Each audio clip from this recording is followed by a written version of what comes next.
আমার ভাই অবিক আমার দিকে তাকিয়ে থেকে হঠাৎ বলল, সৃজিতা, একদিন আমরা দূরে কোথাও চলে যাব, যেখানে কেউ জানবে না আমরা ভাইবোন, সেখানে আমরা স্বামী স্ত্রী হিসেবে থাকব। আমার বুক ধড়ফড় করতে লাগল। বাড়ির পেছনে ছোট্ট একটা ঝরনা, সেখানে কলসি ভরে জল নিচ্ছিলাম। এই গল্পটি সম্পূর্ণ শুনলে আপনাদের পানি অটোমেটিক বের হয়ে যাবে, সো যত দ্রুত সম্ভব হাতের কাছে টিস্যু নিয়ে বসে পড়ো। বিছানার চাদর যেন নষ্ট না হয় সেটা সম্পূর্ণ খেয়াল রাখার অনুরোধ জানিয়ে গল্পটি এখন শুরু করব। তার আগে সর্বশেষ অনুরোধ, দয়া করে এমন পানি বের করার গল্প নিয়মিত শুনতে আমাদের চ্যানেলটি সকলেই সাবস্ক্রাইব করুন। ধন্যবাদ। সেদিন সন্ধ্যাবেলা আমরা দুজন বাড়ির পেছনের ছোট ঝরনায় বসেছিলাম। চারপাশে শান্ত পরিবেশ, ঝিঙি পোকার ডাক শোনা যাচ্ছে। অবিক কেমন যেন চুপচাপ আমার দিকে বারবার তাকাচ্ছে। আমি জিজ্ঞেস করলাম, কি হয়েছে রে, এত চুপচাপ কেন? অবিক হঠাৎ আমার হাত ধরল, আমার চোখের দিকে গভীরভাবে তাকাল। তারপর যা বলল তা শুনে আমি বিস্ময়ে হতবাক হয়ে গেলাম। সৃজিতা, একদিন আমরা দূরে কোথাও চলে যাব, যেখানে কেউ জানবে না আমরা ভাইবোন, সেখানে আমরা স্বামী স্ত্রী হিসেবে থাকব। আমি হতভম্ব হয়ে গেলাম। অবিকের মুখের দিকে তাকাতে পারছিলাম না। এমন কথা কেন বলছে সে? আমাদের মধ্যে এত বছর ধরে যে সম্পর্ক ছিল তা কি বদলে যাবে? মাথার ভেতর হাজারো চিন্তা ঘুরপাক খাচ্ছিল। কিছু বলার আগেই অবিক আবার কথা শুরু করল। সৃজিতা, আমি তোকে কিছু দেখাতে চাই, কিন্তু তার আগে তুই আমাকে বিশ্বাস করবি বলে প্রতিজ্ঞা করগু। আমার কণ্ঠ শুকিয়ে গেছিল। বোঝার চেষ্টা করছিলাম অবিক আসলে কি বলতে চাইছে। ওর চোখে আমি কি কোনো অশুভ ইঙ্গিত দেখছি, নাকি আমি ভুল বুঝছি? অবিক, তুই কি বলতে চাইছিস? আমি কিছু বুঝতে পারছি না গি। সৃজিতা, বাবা মা আমাদেরকে কখনো সত্যিটা বলেনি কি? অবিক নিচু গলায় বলল, আমরা ভাইবোন নই গি। আমি স্তব্ধ হয়ে গেলাম। কি বলছে অবিক? এসব কি শুনছি আমি? অবিক আমার হাত আরও শক্ত করে ধরল। তার চোখে জল। আমি কখনো তাকে এভাবে কাঁদতে দেখিনি। দেখ, আমি 1 মাস আগে মার আলমারিতে এই চিঠিটা পেয়েছি। মা অসুস্থ, তাই ও আমাদের বলতে পারেনি। এটা পড়। অবিক পকেট থেকে একটা পুরনো চিঠি বের করে আমার হাতে দিল। প্যাকেটটা খুলে আমি ভেতরের কাগজটা বের করলাম। হাত কাঁপছিল আমার। এটা একটা দত্তক গ্রহণের কাগজপত্র। আমি আরও মনোযোগ দিয়ে পড়তে লাগলাম। আমার নাম যেখানে থাকার কথা সেখানে লেখা ছিল অনিন্দিতা রায়। জন্ম তারিখ আর অন্যান্য বিবরণ দেখে বুঝলাম আমি আসলে দত্তক নেওয়া সন্তান। কিন্তু তাহলে অবিক? অবিকও এরকম একটা কাগজ আমার হাতে দিল। ওর আসল নাম অনিকেত দাস। তুই আর আমি, আমরা দুজনেই দত্তক, অবিক ধীরে ধীরে বলল। আমরা রক্তের ভাইবোন নই। আমাদেরকে একই অনাথ আশ্রম থেকে নেওয়া হয়েছিল। আমাদের বাবা মা কখনো বলেনি আমাদের সত্যি পরিচয়। হয়তো ওদের মনে করুণা ছিল, আমাদের আলাদা বাড়িতে না পাঠিয়ে একসাথে রাখতে চেয়েছিল ও। আমি বিশ্বাস করতে পারছিলাম না। আমার জীবনের মূল ভিত্তিটাই যেন কেউ টেনে বের করে দিয়েছে। আমি ভেবে এসেছি, আসলে আমি সেই নই। অবিক আমার সামনে একটা অদ্ভুত প্রস্তাব রেখেছে। সে এখন আমাকে বলছে আমরা ভাইবোন নই, আমরা চাইলে স্বামী স্ত্রী হিসেবে কোথাও চলে যেতে পারি। অবিক আমার চোখের দিকে তাকিয়ে চুপি চুপি বলল, সৃজিতা, আমি আরও কিছু পেয়েছি। বাবার একটা ডায়েরি। সেখানে একটা মানচিত্র আছে যেটা আমাদের আসল পরিবার সম্পর্কে বলতে পারে গি। আমি অবাক হয়ে অবিকের দিকে তাকালাম। মানচিত্র? কি মানচিত্র? শোন, এটা আমাদের জীবন পাল্টে দিতে পারে। তুই জানিস ঘাটবাজার এলাকায় সেই পুরনো বাড়িটা, যেটা নিয়ে সবাই বলে ভুতুড়ে? বাবার ডায়েরিতে লেখা আছে সেই বাড়িতে কিছু আছে যা আমাদের আসল পরিচয়ের সন্ধান দেবে গি। আমি ভয় পেয়ে গেলাম। ঘাটবাজারের সেই পুরনো বাড়ি। গ্রামের সবাই বলে সেখানে রাতে অদ্ভুত শব্দ শোনা যায়, আলো দেখা যায়, অথচ সেখানে কেউ থাকে না। বাড়িটা বছরের পর বছর খালি পড়ে আছে। কেউ কিনতে চায় না, ভাড়া নিতেও আগ্রহী নয়। আমি কাল সন্ধ্যায় সেখানে যাব, অবিক দৃঢ় গলায় বলল। তুই যাবি আমার সাথে? আমি দ্বিধায় পড়ে গেলাম। যা যা শুনেছি তারপরে মনের ভেতরে সব কিছু উল্টপাল্ট হয়ে গেছে। অবিকের দিকে তাকালাম। যাকে আমি সারা জীবন ভাই হিসেবে চিনেছি সে আসলে আমার ভাই নয়। আমাদের মধ্যে রক্তের কোনো সম্পর্ক নেই। কিন্তু এও সত্যি যে আমরা একসাথে বড় হয়েছি, একে অপরের সবকিছু ভাগ করে নিয়েছি। শেষ পর্যন্ত আমি রাজি হলাম। ঠিক আছে, আমি যাব। কিন্তু মাকে কি বলবো? মাকে বলবো আমরা পাশের গ্রামে বাজারে যাচ্ছি। আমরা সন্ধ্যার আগেই ফিরে আসব গো। পরের দিন সকালে আমি স্কুলে গেলাম। আজ কিন্তু আমার মন স্কুলে ছিল না। ছাত্রদের প্রশ্নের উত্তর দিতে গিয়ে আমি দুবার ভুল করলাম। হেডমাস্টার অবধি লক্ষ্য করলেন আমার অন্যমনস্কতা। কি হয়েছে সিজিতা? অসুস্থ বোধ করছ? তিনি জিজ্ঞেস করলেন। আমি হাসার চেষ্টা করলাম। না স্যার, ঠিক আছি। বাসায় মা অসুস্থ, তাই একটু চিন্তা হচ্ছে গি। স্কুল ছুটির পর আমি বাড়ি ফিরলাম। মাকে দেখতে গেলাম। তিনি ঘুমিয়েছিলেন। আমি ধীরে ধীরে তার কপালে হাত রাখলাম। এই মহিলা আমার জন্মদাত্রী মা নন, তবু তিনি আমাকে মার মতোই ভালোবেসেছেন। আমি জানি না আমার আসল মা বাবা কারা, কেন তারা আমাদের ছেড়ে চলে গেছেন। কিন্তু এই মহিলা আমাদের লালনপালন করেছেন নিজের সন্তানের মতোই। সন্ধ্যা হল। অভিক আমাকে ডাকল। আমরা বাইরে গেলাম। মাকে বললাম পাশের গ্রামে যাচ্ছি। মা একটু সন্দেহ করলেন, কারণ সাধারণত সন্ধ্যাবেলা আমরা বাইরে যাই না। কিন্তু আমরা তাকে বুঝালাম যে পাশের গ্রামে একটা বাজার বসে, সেখান থেকে কিছু জিনিস আনতে হবে। আমরা বাড়ি থেকে বেরিয়ে পড়লাম।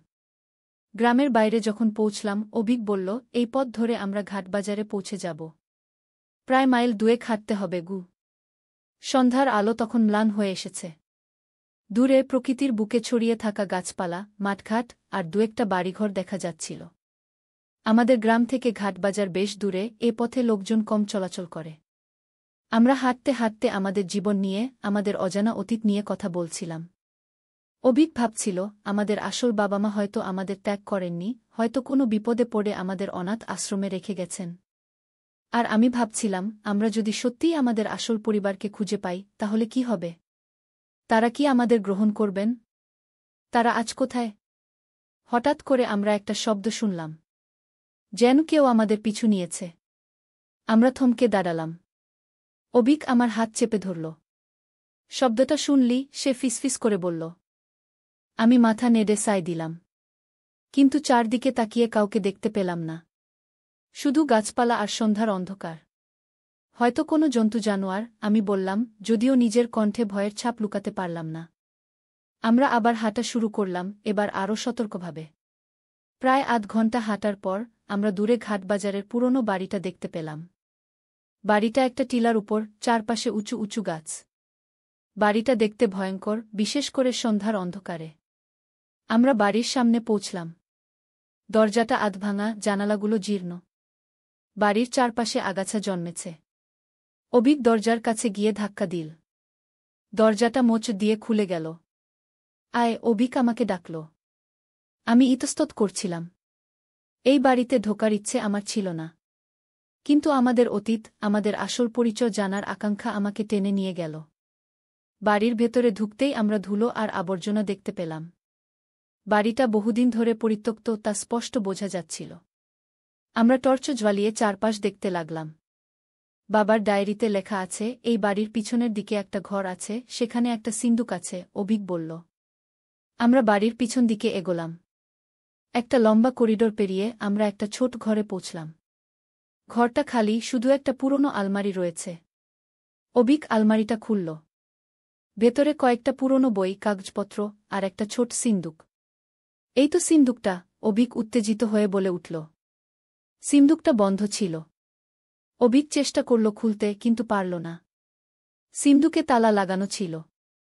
আমরা কিভাবে এটা খুলব? আমি জিজ্ঞেস করলাম। অভিক সিন্দুকটা ভালো করে দেখল। এটা কোনো সাধারণ তালা নয়, এটা একটা সাংকেতিক তালা। কিছু সংখ্যা বা অক্ষর দিয়ে খুলতে হবে গু। আমি ভাবলাম, কি হতে পারে সেই সংকেত? অভিক চারপাশে খুঁজতে লাগল, দেখল আসবাবপত্র, দেয়ালে টাঙানো ছবি, কোনো সূত্র পাওয়া যায় কি না। দেখ, অভিক দেয়ালের দিকে আঙুল দেখিয়ে বলল। সেখানে একটা পুরনো ছবি টাঙানো ছিল। একটি পরিবারের ছবি, একজন পুরুষ, একজন মহিলা আর দুটি শিশু। আমরা ছবিটা ভালো করে দেখলাম। পুরুষটি দীর্ঘকায়, শ্যামবর্ণ। মহিলাটি সুন্দরী, লম্বা চুল। আর দুটি শিশু, একটি ছেলে আর একটি মেয়ে। এরা কি? আমি অসম্পূর্ণ প্রশ্ন করলাম। হ্যাঁ, অভিক বলল, আমি মনে করি এরাই আমাদের আসল পরিবার গু। আমি ছবিটা আরও ভালো করে দেখলাম। মেয়েটির চোখ, নাক, মুখের গড়ন সবই আমার মতো। আর ছেলেটির চেহারা অভিকের মতো। এটা কি সত্যিই আমাদের আসল পরিবার? অভিক ছবির পেছনে দেখল। সেখানে কিছু লেখা ছিল, নীলাঞ্জন, অনন্যা, অনিকেত, অনিন্দিতা, 1508-1998। অনিকেত, অনিন্দিতা, এ তো আমাদের আসল নাম, আমি বিস্ময়ে বলে উঠলাম। এবং 1508-1998, এটা হতে পারে সিন্দুকের সংকেত, অভিক বলল। অভিক সিন্দুকের কাছে গেল এবং সংকেত হিসেবে 1508-1998 টাইপ করল।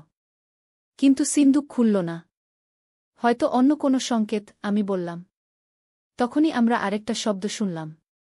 কেউ যেন বাড়িতে ঢুকেছে। আমরা ভয় পেয়ে গেলাম। কে ওখানে? একটা গম্ভীর কণ্ঠ শোনা গেল। আমরা নিশ্চুপ হয়ে গেলাম। আমাদের মনে হল যে কেউ এসেছে, সে সিঁড়ি দিয়ে উপরে উঠছে। আমরা লুকাবো, অভিক ফিসফিস করে বলল। আমরা আলমারির পেছনে লুকালাম। পায়ের শব্দ ক্রমশ কাছে আসছিল। আমার বুক ধুকপুক করছিল। দরজা খুলে একজন বৃদ্ধ ভদ্রলোক ঘরে ঢুকলেন। তিনি চারপাশে তাকালেন, তারপর সিন্দুকের দিকে এগিয়ে গেলেন। আমি জানি তোমরা এখানে আছো, তিনি বললেন। বেরিয়ে এসো। আমি তোমাদের ক্ষতি করব না, গি।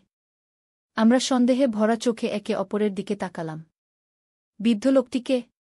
তিনি কিভাবে জানলেন আমরা এখানে আছি? অভিক সাহস করে বেরিয়ে এলো। আমিও তার পিছনে বেরিয়ে এলাম। তোমরা কারা? বৃদ্ধ জিজ্ঞেস করলেন। আমি অভিক, এ আমার বোন সৃজিতা, অভিক বলল। তারপর একটু থেমে বলল, অথবা আমরা অনিকেত আর অনিন্দিতা গু। বৃদ্ধের চোখ বিস্ফারিত হয়ে গেল। তিনি আমাদের দিকে তাকিয়ে রইলেন, যেন ভূত দেখেছেন। অনিকেত? অনিন্দিতা? তোমরা তোমরা কিভাবে? তিনি কথা খুঁজে পাচ্ছিলেন না। আপনি আমাদের চেনেন? আমি জিজ্ঞেস করলাম। বৃদ্ধ আমাদের দিকে এগিয়ে এলেন। তোমরা কিভাবে এখানে এলে? কে পাঠিয়েছে তোমাদের? আমাদের বাবার ডায়েরিতে এই ঠিকানা লেখা ছিল, অভিক বলল। আমরা জানতে এসেছি আমাদের আসল পরিচয়। বৃদ্ধ নিঃশ্বাস ফেললেন। তাহলে তোমরা জানো তোমরা দত্তক? আমরা মাথা নেড়ে সায় দিলাম। আমি তোমাদের দাদু, নীলরতন দাস, বৃদ্ধ বললেন। নীলাঞ্জন আর অনন্যা, তোমাদের বাবা মা, আমার ছেলে বৌমা গু। আমি বিশ্বাস করতে পারছিলাম না। এই বৃদ্ধ আমাদের দাদু? আমাদের আসল পরিবারের সদস্য? আমাদের বাবা মা কোথায়? অভিক জিজ্ঞেস করল। নীলরতন দাদু গভীর নিঃশ্বাস ফেললেন। তার চোখে জল ভরে এল। এটাই তো সেই মর্মান্তিক সত্য যেটা তোমাদের জানানো হয়নি। তোমাদের বাবা মা আর বেঁচে নেই গিউ। আমার পা থেকে মাথা অবধি যেন সব অবশ হয়ে গেল। এতদিন আমরা আমাদের আসল বাবা মাকে খুঁজে বেরিয়েছি, আর এখন জানলাম তারা আর নেই। কি হয়েছিল তাদের? আমি কষ্টে জিজ্ঞেস করলাম। সে এক দীর্ঘ কাহিনী, নীলরতন দাদু বললেন। আগে এসো, এই সিন্দুকটা খোলা যাক। এর ভেতরে তোমাদের অতীতের সব কিছু আছে গিউ। তিনি সিন্দুকের কাছে গেলেন এবং 1508-1998 টাইপ করার চেষ্টা করলেন, কিন্তু সিন্দুক খুলল না। অদ্ভুত, তিনি বললেন। এই সিন্দুকের সংকেত তো এটাই ছিল। হয়তো ভিন্ন কোনো ফরম্যাটে, অভিক প্রস্তাব দিল। দাদু মাথা নাড়লেন। হ্যাঁ, হয়তো। দেখো, আমাদের ইংরেজি ফরম্যাটে দিনমাস বছর হিসেবে চেষ্টা করি গি। তিনি 1508-1998 এর বদলে 0815-1998 টাইপ করলেন। সিন্দুক তবুও খুলল না। আমরা বিভিন্ন কম্বিনেশন চেষ্টা করতে লাগলাম, বছর মাস দিন বছর। কিন্তু কোনোটাতেই সিন্দুক খুলল না। আমি বুঝতে পারছি না, দাদু বিরক্ত হয়ে বললেন। সংকেত তো এটাই হওয়ার কথা গু। তখন আমার মনে পড়ে গেল। ছবির পেছনে শুধু তারিখ নয়, আমাদের চারজনের নামও লেখা ছিল। দাদু, হয়তো শুধু তারিখ নয়, আমি বললাম। হয়তো নামের প্রথম অক্ষরগুলো দিয়ে সংকেত তৈরি করতে হবে গি। দাদু ভাবলেন। হ্যাঁ, সেটাও হতে পারে। নীলাঞ্জন, অনন্যা, অনিকেত, অনিন্দিতা, এদের প্রথম অক্ষর হল ন, অ, অ, অ। কিন্তু এগুলো তো সংখ্যা নয়, অক্ষর, অভিক বলল। দাদু বললেন, দেখো, পুরনো টেলিফোনে অক্ষরগুলো সংখ্যার সাথে যুক্ত ছিল। ন হল 6, অ হল 1। তিনি সিন্দুকে 6111 টাইপ করলেন। একটা ক্লিক শব্দ হল এবং সিন্দুক খুলে গেল। আমরা উত্তেজনায় সিন্দুকের ভেতরে কি আছে দেখার জন্য ঝুঁকে পড়লাম। ভেতরে একটা ফোল্ডার, কিছু পুরনো ছবি, একটা চাবি, আর একটা সোনার লকেট ছিল। দাদু ফোল্ডারটা খুললেন। ভেতরে কিছু কাগজপত্র ছিল। এগুলো হল তোমাদের বাবা মার সম্পত্তির কাগজপত্র, তিনি বললেন। তারা যা কিছু রেখে গেছেন সব তোমাদের নামে গু। আমরা অবাক হয়ে দাদুর দিকে তাকালাম। কিন্তু আমাদের বাবা-মার কি হয়েছিল? আমরা কেন দত্তক হয়েছিলাম, আমি জানতে চাইলাম। চলো আগে এখান থেকে বেরিয়ে যাই, দাদু বললেন। এই বাড়িতে বেশিক্ষণ থাকা নিরাপদ নয়। আমার বাড়িতে যাব। সেখানে তোমাদের সব কিছু বলবো। আমরা সিন্দুকের জিনিসপত্র নিয়ে দাদুর সাথে বাড়ি থেকে বেরিয়ে এলাম। দাদু আমাদের একটা পুরনো গাড়িতে করে তার বাড়িতে নিয়ে গেলেন। তার বাড়িটা ছিল ঘাটবাজার থেকে কিছুটা দূরে একটা ছোট্ট শহরে। দাদুর বাড়িতে পৌঁছে তিনি আমাদের বসার ঘরে বসালেন। চা আর কিছু খাবার এনে দিলেন। তারপর তিনি শুরু করলেন আমাদের অতীতের গল্প বলতে। তোমাদের বাবা নীলাঞ্জন ছিল একজন আর্কিওলজিস্ট, প্রত্নতত্ত্ববিদ। তোমাদের মা অননা ছিল একজন ইতিহাসবিদ। তারা দুজনে সুন্দরবনের কাছে একটা প্রাচীন মন্দির নিয়ে গবেষণা করছিল। দাদু একটা ছবি দেখালেন, যেখানে আমাদের বাবা-মা একটা মন্দিরের ধ্বংসাবশেষের সামনে দাঁড়িয়ে আছেন। সেই মন্দিরে তারা একটা অদ্ভুত আবিষ্কার করেছিল। একটি প্রাচীন লিপি, যা থেকে জানা যায় একটি গুপ্তধনের কথা। তাদের গবেষণা ক্রমশ গভীর হয়ে উঠছিল, কিন্তু তখনই একটা দুর্ভাগ্যজনক ঘটনা ঘটে। দাদু থামলেন, তার চোখ আবার জ্বলে ভরে উঠল। একদিন রাতে যখন তোমাদের বাবা-মা সেই মন্দিরে গবেষণা করছিল, তখন একদল অপরাধী সেখানে আক্রমণ করে। তারা ওই গুপ্তধনের সন্ধানে ছিল। তোমাদের বাবা-মা বাধা দেয় এবং তখন দাদু কান্নায় ভেঙে পড়লেন। তারা তোমাদের বাবা-মাকে হত্যা করে গি। আমরা স্তব্ধ হয়ে গেলাম। আমাদের বাবা-মাকে হত্যা করা হয়েছিল? কি ভয়ঙ্কর! তখন তোমরা দুজন মাত্র কয়েক বছরের শিশু, দাদু চালিয়ে গেলেন। সেই দুর্ঘটনার সময় তোমরা আমার কাছে ছিলে। খবর পেয়ে আমি ভেঙে পড়ি।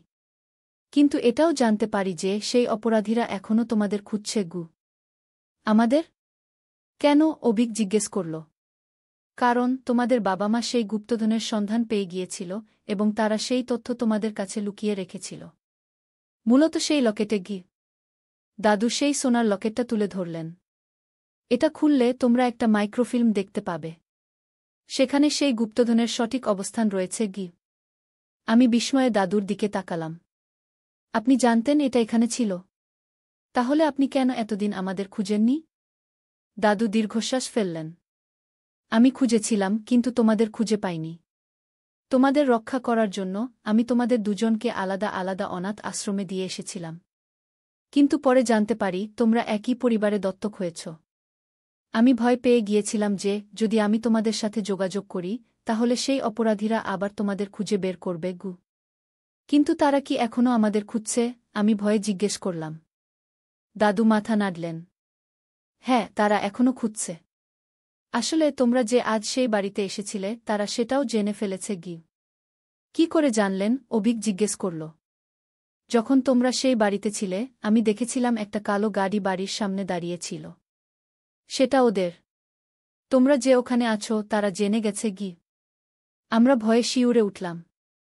এতদিন আমরা নিজেদের ভাইবোন ভেবে এসেছি, এখন জানলাম আমরা দত্তক, আমাদের বাবা-মাকে হত্যা করা হয়েছে, আর এখন আমরাও বিপদে। তাহলে আমরা এখন কি করব? অভিক জিজ্ঞেস করল। তোমরা এখান থেকে চলে যাও, দাদু বললেন। আমি তোমাদের সাহায্য করব। তোমাদের জন্য পাসপোর্ট, টাকা পয়সা সবই আমার কাছে রয়েছে। তোমরা বিদেশে চলে যাও। আমি এবং অভিক এক মুহূর্তে দাদুর প্রস্তাব মেনে নিতে পারলাম না। আমাদের মা, যিনি এতদিন আমাদের লালন পালন করেছেন, তাকে ছেড়ে যাওয়া কি সম্ভব? আমাদের মাকে কি বলবো? আমি জিজ্ঞেস করলাম। সত্যি কথা বলো, দাদু বললেন। তাকে বলো তোমাদের আসল পরিবারের কথা, আর তোমাদের কেন চলে যেতে হচ্ছে। আমি নিশ্চিত তিনি বুঝবেন গু। পরের দিন সকালে আমরা দাদুর কাছ থেকে বিদায় নিয়ে বাড়ি ফিরলাম। বাড়ি ফিরে আমরা মাকে সব কিছু খুলে বললাম। মা প্রথমে বিশ্বাস করতে চাইলেন না, কিন্তু যখন আমরা তাকে সিন্দুক থেকে পাওয়া জিনিসপত্র দেখালাম, তখন তিনি বুঝতে পারলেন। আমি জানতাম তোমরা একদিন জানতে পারবে, মা কাঁদতে কাঁদতে বললেন। তোমাদের বাবা তোমাদের ভবিষ্যতের জন্য এই ব্যবস্থা করে গেছিলেন। আমি তোমাদের সত্যি মা নই, কিন্তু তোমাদের আমার সন্তানের মতোই দেখেছি গিয়ে। আমরা মাকে জড়িয়ে ধরলাম। যে মহিলা আমাদের এতদিন লালন পালন করেছেন, তিনি আমাদের আসল মা না হলেও তার ভালোবাসা ছিল একজন মায়ের মতোই। আমরা তোমাকে কখনো ভুলব না, আমি বললাম। তুমি আমাদের সাথে চলো গো। মা মাথা নাড়লেন। না বাছা। আমি বুড়ি হয়ে গেছি, অসুস্থ। আমি তোমাদের সাথে যেতে পারব না। তোমরা যাও, নিজেদের জীবন গড়ো। আমি এখানেই থাকব। পরের সপ্তাহে আমরা সব কিছু গুছিয়ে নিলাম। দাদু আমাদের জন্য পাসপোর্ট, ভিসা, টিকিট সব ব্যবস্থা করে দিলেন। আমরা যাচ্ছিলাম কানাডা, যেখানে দাদুর এক বন্ধু থাকেন যিনি আমাদের সাহায্য করবেন। যাওয়ার আগে আমরা মাকে শেষবারের মতো দেখতে গেলাম। তিনি আমাদের জড়িয়ে ধরে কাঁদলেন। আমার বাছারা, তোমরা নিরাপদে থেকো। আমাকে ভুলো না গি। আমরা প্রতিজ্ঞা করলাম আমরা তাকে কখনো ভুলব না। এয়ারপোর্টে দাদু আমাদের বিদায় দিতে এলেন। তিনি আমাদের হাতে সেই সোনার লকেটটা দিলেন। এটা তোমাদের পরিবারের ঐতিহ্য, তিনি বললেন। এটা তোমাদের কাছেই থাক। এবং একটা কথা মনে রেখো, তোমরা দুজন একে অপরের সব কিছু। তোমরা যদি স্বামী স্ত্রী হিসেবে থাকতে চাও, তাতে কোনো দোষ নেই। তোমরা রক্তের ভাইবোন নও। অবিকের হাত ধরে আমি প্লেনে উঠলাম। আমাদের জীবনের নতুন অধ্যায় শুরু হতে চলেছে। আমরা জানি না ভবিষ্যতে কি আছে, কিন্তু আমরা জানি আমরা একসাথে আছি। প্লেন আকাশে উড়ে গেল। আমি জানালা দিয়ে বাইরে তাকালাম, নিচে ছোট হয়ে যাওয়া আমাদের গ্রাম, আমাদের দেশ দেখলাম। আমি ভাবলাম, আমরা কি আবার ফিরে আসতে পারব? আমাদের অতীতের রহস্য কি কখনো সম্পূর্ণভাবে উন্মোচিত হবে? আমি অবিকের কাঁধে মাথা রাখলাম। সে আমার হাত ধরেছিল। আমি ভাবলাম, যদি আমাদের বাবা মা জীবিত থাকতেন, তাহলে আমাদের জীবন কেমন হতো? কিন্তু এখন আমাদের নতুন করে শুরু করতে হবে, নতুন দেশে, নতুন পরিচয় নিয়ে। লকেটটা আমার হাতে ধরে আমি ভাবলাম, এই লকেটে যে রহস্য লুকিয়ে আছে তা আমরা একদিন উন্মোচন করব। আমাদের বাবা মার আত্মা শান্তি পাবে। আর তখন হয়তো আমরা আবার ফিরে আসব আমাদের আসল বাড়িতে। কিন্তু ততদিন আমরা দূরে কোথাও থাকব, যেখানে কেউ জানবে না আমরা কারা, আমাদের অতীত কি। আমরা নতুন জীবন শুরু করব, যে জীবনে আমরা শুধু অভিক আর সৃজিতা নই, আমরা অনিকেত আর অনিন্দিতা, দুটি হারিয়ে যাওয়া আত্মা, যারা একে অপরকে খুঁজে পেয়েছে। আর কে জানে, হয়তো একদিন আমাদের প্রেমের গল্প সারা বিশ্বে ছড়িয়ে পড়বে, ভাইবোন নয়, দুটি আত্মার মিলন, যাদের ভাগ্য জড়িয়ে গেছে অনাদিকাল থেকে। আমি জানি না ভবিষ্যতে কি আছে, কিন্তু আমি জানি অভিক আমার সাথে আছে। আর এটাই আমার জন্য যথেষ্ট। অনিন্দিতা, অভিক আমার কানে ফিসফিস করে বলল, আমি তোকে ভালোবাসি। আমিও তোকে ভালোবাসি, অনিকেত, আমি উত্তর দিলাম। আকাশে উড়ন্ত প্লেন মেঘের ভেতরে মিলিয়ে গেল, আর আমাদের নতুন জীবন শুরু হল, যে জীবনে সব সম্ভব, যে জীবনে আমরা নিজেদের নতুন করে আবিষ্কার করব।